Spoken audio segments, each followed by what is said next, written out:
mencari cincin di kolam. Kakek pengurus kolam melihat sekeliling. Lalu dirinya memencet sebuah tombol. Tapi tombol itu bukan untuk mematikan lampu, melainkan mengaktifkan penutup kolam. Melihat penutup kolam menutup, rambut si adik tersangkut di saluran pembuangan air. Kakek pengurus tergesa-gesa pulang agar bisa bermain game. Kedua saudari ini menghabiskan banyak waktu karena cincin. Dan tidak disangka ada kejadian tidak terduga seperti ini, yang merupakan kejadian mengerikan. Kakek pengurus sempat ragu saat ingin pulang. Ia merasa masih ada orang yang belum keluar. Tapi ia tidak sadar akan kedua saudari yang ada di kolam. Dan di sisi lain jika ia pulang ia bisa bermain game yang seru. Dia hanya ragu-ragu sejenak, dan akhirnya memutuskan untuk pulang. Sementara itu kedua saudari ini harus menerima mereka terperangkap di kolam. Kejadian bodoh ini terjadi pada akhir pekan. Jadi mereka harus menunggu sampai hari Senin, agar orang bisa menemukan mereka. Si adik memukul kaca penutup kolam dengan putus asa. Tapi tidak ada orang yang menjawab. Melihat kolam yang kosong, ia merasa pasrah. Tapi kakaknya tidak menyerah. Ia mengusulkan berenang ke daerah yang dangkal. Mereka berdua bekerja sama untuk mencoba mengangkat penutup kolam. Tapi penutup kolam ini terbuat dari kaca yang tebal. Mereka tidak bisa membukanya sama sekali. Mereka berdua berpencar. Si kakak mencari jalan keluar di pinggir kolam. Sementara si adik mencari apakah ada celah di penutup kolam. Ia pun menemukan sebuah lubang.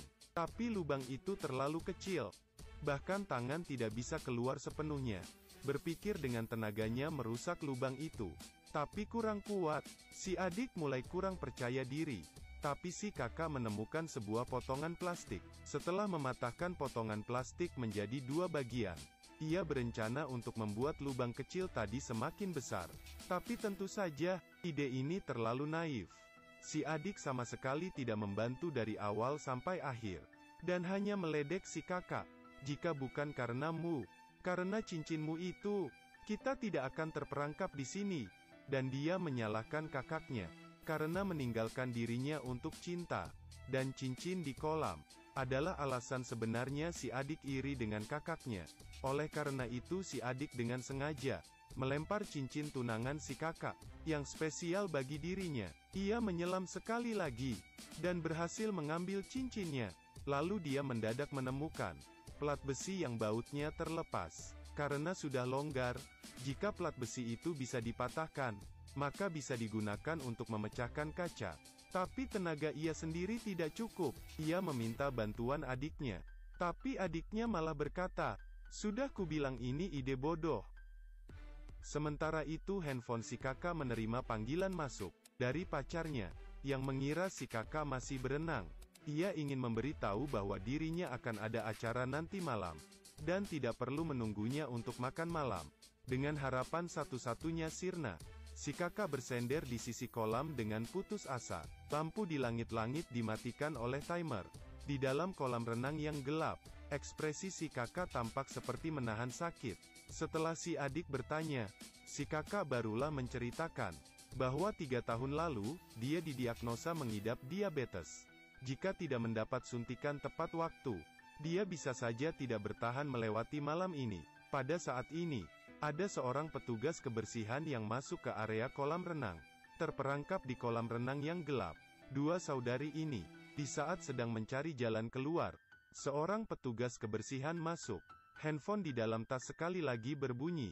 Petugas kebersihan itu tersenyum jahat, dan mengambil dompet di dalam tas. Mendengar ada suara yang memanggilnya, petugas kebersihan menoleh, menemukan asal suara tersebut berasal dari dalam kolam renang. Dia menaruh senter, dan membuka dompet. Ia hanya menemukan uang $20 di dalam dompet, lalu mengambil handphone dan kartu kredit, melihat kamera CCTV, dan membuat keputusan yang berani. Dia masuk ke ruangan kontrol dan mematikan kamera pengawas, untuk menghilangkan jejak kejahatan dirinya. Kemudian ia duduk, dan mulai meminta password handphone. Si kakak mengira petugas kebersihan ini menggunakan handphone untuk menelepon polisi. Tanpa pikir panjang langsung memberitahu kode akses kepadanya. Petugas kebersihan melihat foto dirinya, dan menertawainya karena terlihat gemuk. Si adik memukul penutup kolam dengan marah. kemudian mengancam si petugas kebersihan. Petugas kebersihan kemudian berkata, "Aku bisa mengeluarkan kalian, tapi kalian harus memberitahu diriku PIN kartu kredit kalian, karena di kartu si kakak terdapat uang dalam jumlah yang besar." Dia berpikir lama, dan pada akhirnya tidak bisa memutuskan. Si petugas kebersihan mengancam akan mematikan pemanas kolam. Lalu, dirinya betul-betul mematikan sistem pemanas kolam. Suhu air akan terus bertambah dingin. Ditambah lagi si kakak sangat membutuhkan suntikan diabetes. Yang dilakukan petugas kebersihan, tidak diragukan lagi adalah percobaan pembunuhan tidak langsung. Tapi dirinya dengan tenang berkata, "Jika tidak mau mati kedinginan, berikan aku PIN kartu kreditmu. Uang masih dapat dicari jika hilang. Tapi kalau nyawa sudah hilang." Dihadapkan pada kesulitan si kakak tidak punya pilihan. Dengan senyum penuh kemenangan, ia berjanji ketika sudah mengambil uangnya, ia akan membantu mereka keluar dari kolam. Waktu berlalu dengan cepat, tiba-tiba sudah larut malam. Kedua saudari ini menggigil di air yang dingin. Si kakak perlahan-lahan kehilangan kesadaran. Tetapi, si petugas kebersihan masih belum kembali. Si adik yang nyaris pingsan, hanya bisa meluapkan emosinya ke penutup kolam. Lalu dia mulai menyesali perbuatannya melempar cincin si kakak. Tapi semua sudah terlambat. Petugas kebersihan masih belum kembali. Mereka hanya bisa bergantung kepada diri sendiri, memikirkan cara untuk keluar. Petugas kebersihan ternyata sudah kembali. Tapi di dalam kartu si kakak tidak terdapat banyak uang. Di dalamnya hanya ada $80 saja. Itulah yang membuat si kakak berpikir lama, dan menyebabkan si petugas kebersihan mematikan penghangat kolam. Karena dirinya ragu untuk menyerahkan uang $80 miliknya, tidak mendapat apa yang ia inginkan. Maka si petugas kebersihan pun tidak mengeluarkan kedua saudari dari kolam. Melihat keadaan kakaknya semakin lama semakin buruk, si adik memohon kepada petugas kebersihan. Tapi petugas kebersihan berkata, "Aku mungkin saja akan membiarkan kalian berdua mati di bawah sana." Temperatur yang terus menurun, keadaan yang gelap, ditambah lagi petugas kebersihan yang serakah. Hati si adik yang perlahan menjadi kacau, membuatnya meruncingkan ujung salah satu papan plastik.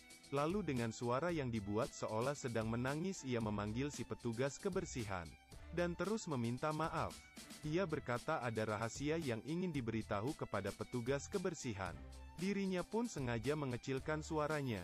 Petugas kebersihan kemudian, secara perlahan, mendekatkan telinganya sampai dekat dengan lubang. Ekspresi si adik perlahan berubah, kemudian, terperangkap di kolam pada malam hari. Membuat kedua kakak beradik ini tidak berhenti gemetaran. Petugas kebersihan tersebut tidak hanya tidak menolong mereka, namun malah menyalakan sistem pembersih kolam, yang membuat semburan air sangat kuat yang disebabkan oleh luapan udara, membuat mereka kesulitan berdiri. Setelah beberapa jam berada di kolam, si kakak sudah kelelahan. Tak hanya itu, semburan klorin yang terus-menerus membuat dirinya pingsan. Petugas kebersihan yang berada di atas, sembari berkacak pinggang, tersenyum jahat, berharap kakak beradik ini menyerah. Si adik yang sudah tidak kuat menahan gas klorin, dengan susah payah menghampiri lubang, dan berteriak sambil memohon kepada petugas kebersihan.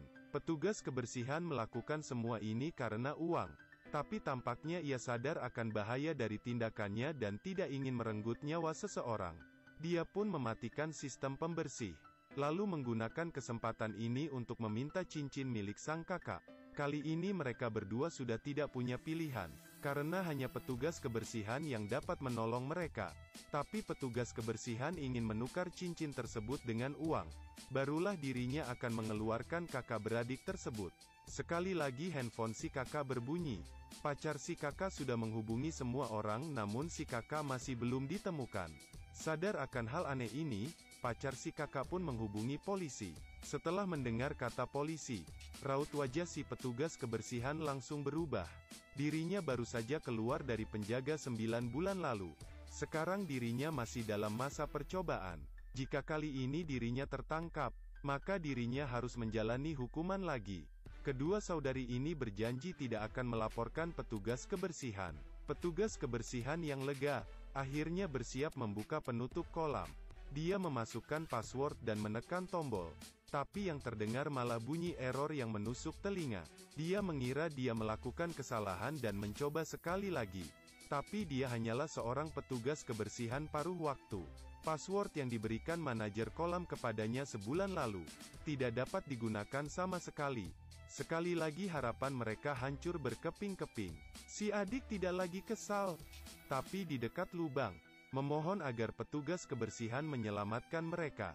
Petugas kebersihan dapat menggunakan handphone untuk memanggil polisi, tapi petugas kebersihan takut akan yang baru saja ia lakukan. Dia membawa tas si kakak dan menaruhnya kembali, tidak memperdulikan tangisan si adik, dan meninggalkan kolam. Keadaan si kakak semakin memburuk. Si kakak berkata dirinya sudah tidak kuat lagi. Si adik menaruh pakaian orang lain di atas kepalanya, lalu berkata, "Kali ini, aku yang akan melindungimu." Dia menyelam ke dasar kolam sendirian, berencana untuk merusak plat besi saluran air, yang pada saat terjebak di kolam. Si kakak menyarankan cara ini, tapi karena kekesalannya kepada saudaranya, menyebabkan mereka berdua terjebak untuk waktu yang lama. Setelah melihat kakaknya yang sedang sekarat, barulah dirinya tersadar.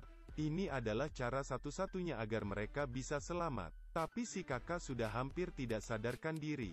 Hanya dengan tenaga satu orang, tidak mungkin hal ini bisa ia lakukan.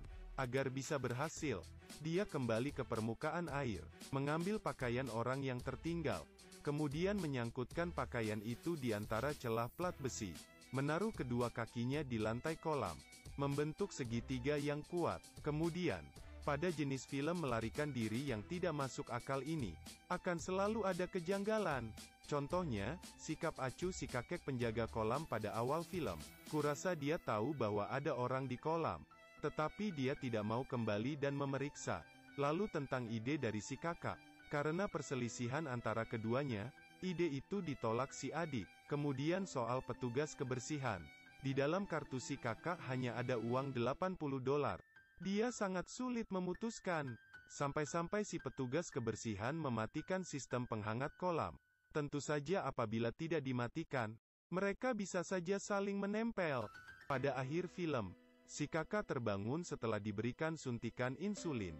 Tapi sang direktur film tidak berencana untuk melepaskan mereka. Si petugas kebersihan kembali, dan tiba-tiba sudah memegang pistol. Dirinya berkata jika kakak beradik itu mati, tidak akan ada yang tahu perbuatan dirinya. Tapi jika kakak beradik itu tidak mati, mereka berdua juga pasti akan melaporkan si petugas kebersihan atas perbuatannya. Karena tidak mau membantu dan membunuh mereka, adalah dua konsep yang berbeda. Mau tahu bagaimana orang bisa menjadi seserakah itu? Klik sudut kiri bawah, dan tes seberapa serakah dirimu. Film selesai.